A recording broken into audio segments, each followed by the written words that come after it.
Galio. The Colossus.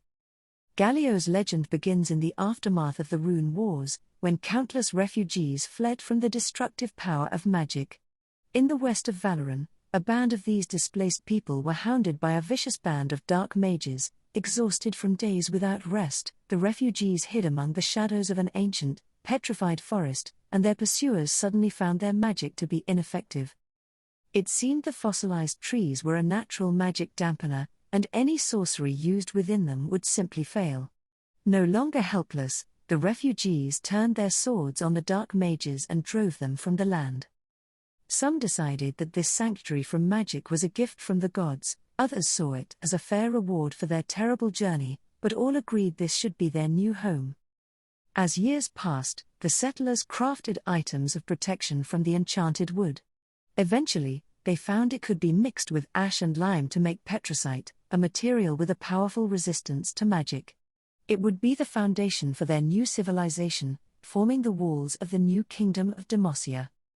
For years, these petricite barriers were all the Demacians needed to feel secure from the threat of magic within the borders of their homeland. In the rare event that they needed to settle a conflict abroad, their military proved fierce and formidable. But when their enemies employed sorcery, Demacia's roaming army had little recourse. Somehow, they needed to take the security of their magic-dampening walls into battle. The sculptor Durand was commissioned to fashion some manner of petricite shield for the military, and 2 years later the artist unveiled his masterpiece. While it was not what many were expecting, the winged statue Galio would become vital to the defense of the nation, and serve as a symbol of Demacia across Valoran. Using a system of pulleys, steel sledges, and countless oxen, they would pull the great stone figure to the battlefield. Many would-be invaders simply froze at the sight of the awe-inspiring silhouette looming before them. The titan who ate magic inspired a kingdom, and terrified those who opposed it. However, no one thought to consider what exposing the statue to such unpredictable energies might do. Demacia had been mired in battle with enemy forces in the Greenfang Mountains.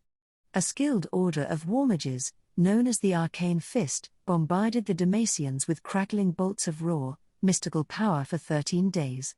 Those who had survived this long felt their morale dwindling, and huddled close to Galio. Just when their spirits could be brought no lower, a slow, deafening rumble shook the veil, as if two mountains were grinding against each other. As a great shadow grew above them, the Demacian soldiers steeled themselves for death. A deep voice bellowed from above. To the Demacians' astonishment, the sound came from the Colossus at their backs. Galio was moving, and speaking, entirely on his own. Somehow, the accumulation of absorbed magic had given him life. He threw himself in front of the Demacians, shielding them from attack after attack, absorbing each fresh bolt into his massive, stone frame.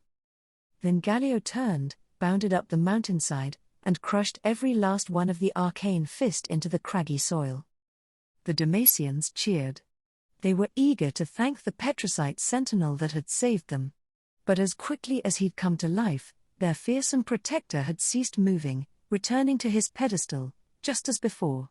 Back in the great city, this bizarre tale was told in hushed tones by the few who had survived the Battle of the Greenfangs, and was usually received with silent incredulity. That day passed into legend, perhaps a mere allegory of ancient days to help people through hard times. Certainly, no one would have believed that the Colossus continued to see all that transpired around him.